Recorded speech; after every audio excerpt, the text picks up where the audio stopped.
اولین من توجہ فرماؤ کون جناب حضرت ابو بکر صدیق رضی اللہ تعالی عنہ. ریاض النظر کے اندر حدیث پاک حضرت ابو ہریرہ رضی اللہ تعالی عنہ واپس حدیث دلائی فرماتے ہیں امام الانبیاء صلی اللہ علیہ وآلہ وسلم آپ نے فرمایا جڑا بندہ اللہ کی راہ کے اندر جوڑا جوڑا چیز خرچ کرتا ہے فرمایا اس بندے کو قیامت والے دن جنت کے دروازے جو آواز آئے گی اور اس طرح آواز آئے گی کہ جنت کے دروازے کہیں گے اے اللہ دے بندے آ جا اتنو گزر رہے. حضرت حضور علیہ الصلوۃ والسلام نے فرمایا فمن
حضرت ابن عباس رضی اللہ تعالیٰ عنہ آپ راوی ہیں فرماتے ہیں نبی پاک صلی اللہ علیہ وسلم نے فرمایا کہ قیامت والے دن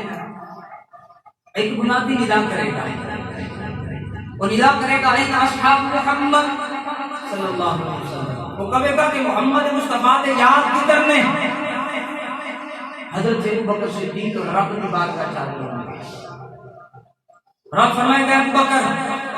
جنت کے دروازے پہ کھڑے ہو جاؤ تمہیں اختیار ہے جس بندے کو چاہو اللہ کی رحمت نال جنت میں داخل کرو جن کو چاہو اللہ کے علم نال جنت میں داخل ہو پھر جناب حضرت نے فرمایا ہوئے گا اے مرد تسی میدان پہ کھڑے ہو جاؤ میں رب نے تمہیں اختیار دیا دیتا ہے جس تے چاہو عمل زیادہ کر دیو جس تے چاہو عمل کم کر دیو حضرت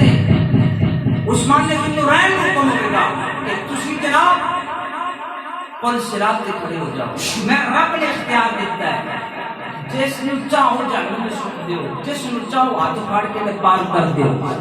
پھر مولا علی کو حکم ہوگا تسی حوض کوثر تے کھڑے ہو جاؤ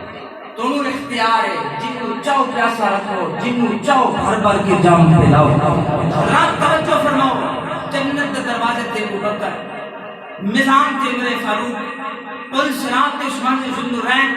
حوض کوثر تے مولا علی رب کائنات نے انہاں جمع یاراں دیاں مختلف ڈیوٹیاں لا کے تے دس دتا کہ لوگوں خبردار جنت تے وہی بڑھے گا جڑا میرے رسول دے جمع یاراں دا یار ہے جنت دا نہیں جہنم دا حقدار ہے میں جنت دا حقدار ہوئی ہے جڑا میرے سرکار دے جمع یاراں دا یار ہے اور پھر جناب ان